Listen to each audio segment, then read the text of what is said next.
So hello and welcome friends, स्वागत है आपका इस नई वीडियो में। फ्रेंड्स, आज हम लोग बात करने वाले हैं क्लास 12 फिजिक्स के 15 ऐसे महत्वपूर्ण क्वेश्चंस के बारे में जिनको आप पढ़ लोगे तो एक तरह से आप इसको देख सकते हो कि आपकी कितनी तैयारी हो चुकी है। तो जो क्वेश्चन आपके ना तैयार हों उसकी वीडियो आपको मेरे चैनल पर मिल जाएगी, और जो इसके तैयार हैं वो समझ लिए आपके 80% आपका फिजिक्स में चैप्टर तैयार हो चुके हैं। ठीक है, तो जिनके बच्चों के क्वेश्चन इसमें से ना मैच करें, आपको लगे कि हाँ यार ये क्वेश्चन थोड़ा गड़बड़ है, हमारा नहीं तैयार हुआ है, तो उन सभी की वीडियो आपको मेरे ही चैनल पर मिल जाएगी। ठीक है, चलिए वीडियो को हम स्टार्ट करते हैं। पहला क्वेश्चन देखिए यहाँ पर क्या होने वाला है कि ट्रांसफार्मर किसे कहते हैं। ठीक है, इसके सिद्धांत एवं इसमें होने वाली ऊर्जा क्षय को समझाइए। तो जो पहला मोस्ट इंपॉर्टेंट क्वेश्चन है ये जो आपको तैयार करने हैं, जिसमें से पहला क्वेश्चन क्या है कि ट्रांसफार्मर किसे कहते हैं। तो ये ट्रांसफार्मर क्या होता है, इसके सिद्धांत बताने हैं, किसके सिद्धांत पर कार्य करता है, और इसमें होने वाली ऊर्जा क्षय को भी समझाना है कि कैसे ऊर्जा इसमें क्षय हो सकती है। तो ये पूरा आपको जो देख रहे हैं यहाँ पर, ये आपको पूरा लिखना है। ठीक है, ये सब 5-5 नंबर वाले क्वेश्चन हैं जो आपको यहाँ पर देखने को मिल रहे हैं। सेकंड क्वेश्चन देखिए यहाँ पर क्या है कि स्वप्रेरकत्व किसे कहते हैं।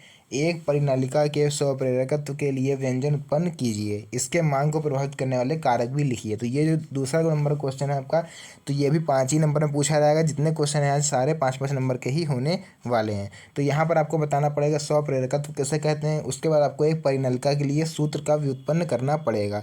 ठीक है, तो मतलब जो इसका एक फॉर्मूला निकलता है स्वप्रेरकत्व वाला, वो आप लोग को यहाँ पर बताना पड़ेगा। क्वेश्चन नंबर 3 देखिए यहाँ पर क्या है कि पतले लेंस के लिए लेंस निर्माता सूत्र को निगमित कीजिए। मतलब यहाँ पर लेंस मेकर सूत्र आप लोग को बनाना है कि आगे, जिससे ये वाला प्रूफ करना होता है लास्ट में। आप लोगों ने अगर जिन्होंने पढ़ा होगा उनको याद होगा, जिन्होंने नहीं पढ़ा होगा उनके लिए कोई भी दिक्कत की बात नहीं। आप मेरे वीडियो चैनल पर विजिट करिए, आपको सारे इंपॉर्टेंट क्वेश्चन जो है वहाँ पर मिल जाएंगे। ठीक है, तो ये तीसरा क्वेश्चन था हमारा, कौन सा, लेंस मेकर सूत्र। तो ये 3 क्वेश्चन मेरे कंप्लीट हुए। उसके बाद देखिए भैया क्या है, क्वेश्चन नंबर 4 हमें जो पढ़ना है वो क्या है, पीएन संधि डायोड किसे कहते हैं। पूर्ण तरंग दृष्टिकारी के रूप में इसके उपयोग को चित्र बनाकर समझाइए। तो सबसे पहले तो आपको बताना पड़ेगा कि पीएन संधि डायोड होता क्या है।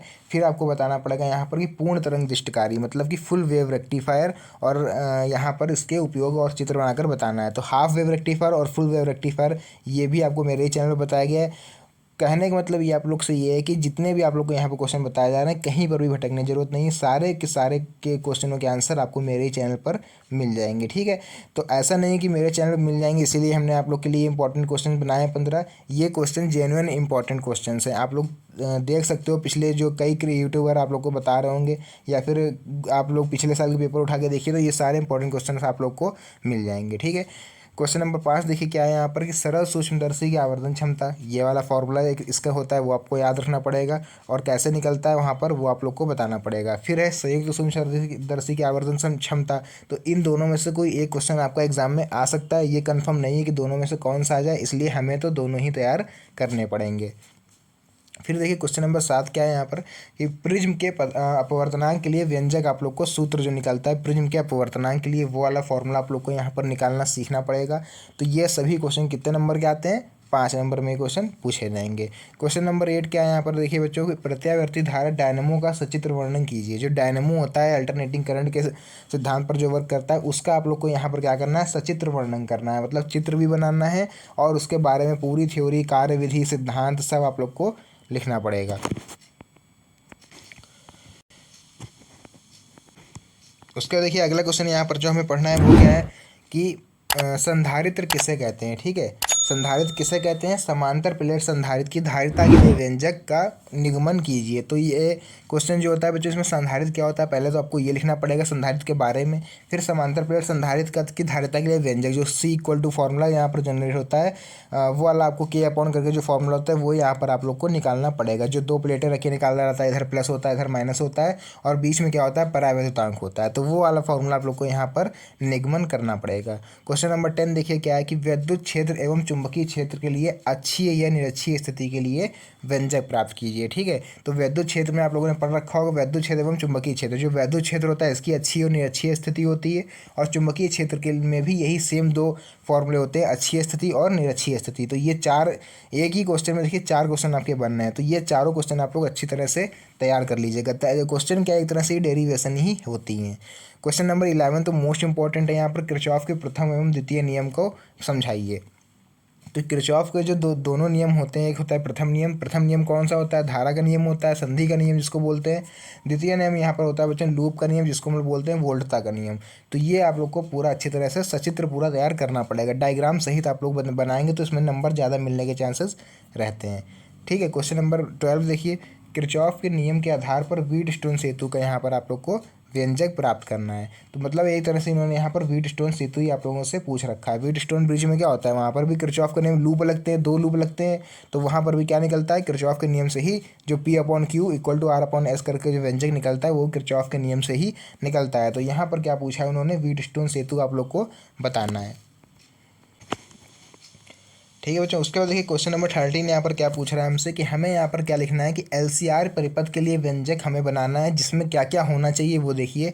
विद्युत परिपथ, फेजर आरेख, परिणामी वोल्टेज, प्रतिबाधा और कालांतर, ये सभी होने चाहिए किसमें, LCR परिपथ के लिए। तो देखिए एक ही क्वेश्चन में यहाँ पर 5 क्वेश्चन बन गए हैं, तो ये अच्छी तरह से आप लोग तैयार कर लीजिए। एक चीज़ बिल्कुल दिमाग में बैठा लीजिए कि अगर आप लोग को पेपर में जो डेरिवेशंस होती हैं, डेरिवेशंस का 15-20 नंबर, 15 से 20 नंबर आप लोग को चाहिए। और तो ये 15 जो क्वेश्चन आप लोग को बताए गए इसको बिल्कुल एक तरह से चार्ट डालिए, पूरी किताब लेके पूरा एक तरह से घोल के पी जाइए। ये 15 क्वेश्चन बहुत ही ज़्यादा मोस्ट इंपॉर्टेंट क्वेश्चन हैं। क्वेश्चन नंबर 14 देखिए क्या है, उत्तल लेंस के लिए 1/f equal to 1/v minus 1/u की स्थापना कीजिए जहां संकेतों का समान अर्थ है।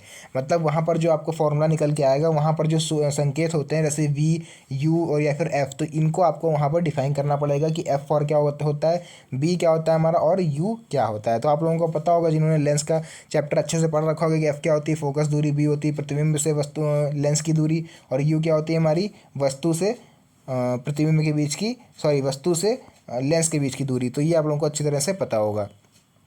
फिर देखिए लास्ट और question number 15 most important questions क्या है कि पी-एन संधि डायोड किसे कहते हैं, डायोड का अग्र एवं पश्च अभिनव के रूप में समझाइए। मतलब संधि डायोड जो आपका बनेगा पी-एन संधि डायोड, उसको आपको फॉरवर्ड वाइज और रिवर्स वाइड में दोनों ही तरीके से आपको बताना पड़ सकता है। तो क्वेश्चन देखिए इस तरह से पूछेगा, हो सकता है बोर्ड एग्जाम में दोनों आप लोगों से पूछ ले, लेकिन ये दोनों पूछने के चांसेस जो होते हैं वो थोड़े कम होते हैं। तो हो सकता है आपसे पहले यहाँ पर अग्र एवं पश्च दिशा में से कोई एक पूछेगा, लेकिन फिर वही बात है क्योंकि हमें तैयार दोनों करने हैं, क्योंकि हो सकता है पेपर में कौन सा आ जाए।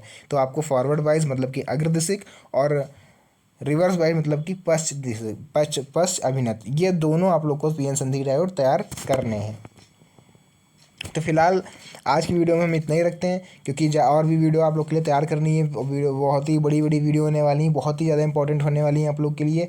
इसीलिए बच्चों देखिए दिन रात मेहनत आप लोग के लिए कर रहे हैं, तो एक लाइक और एक सब्सक्राइब जरूर कर दीजिएगा, ताकि आपको आने वाली वीडियो का नोटिफिकेशन सबसे पहले आप तक पहुँच सके। मिलते हैं नेक्स्ट वीडियो में और अच्छी इंटरेस्टिंग टॉपिक्स के साथ, तब तक के लिए धन्यवाद। Thank you and best of luck for your board exam.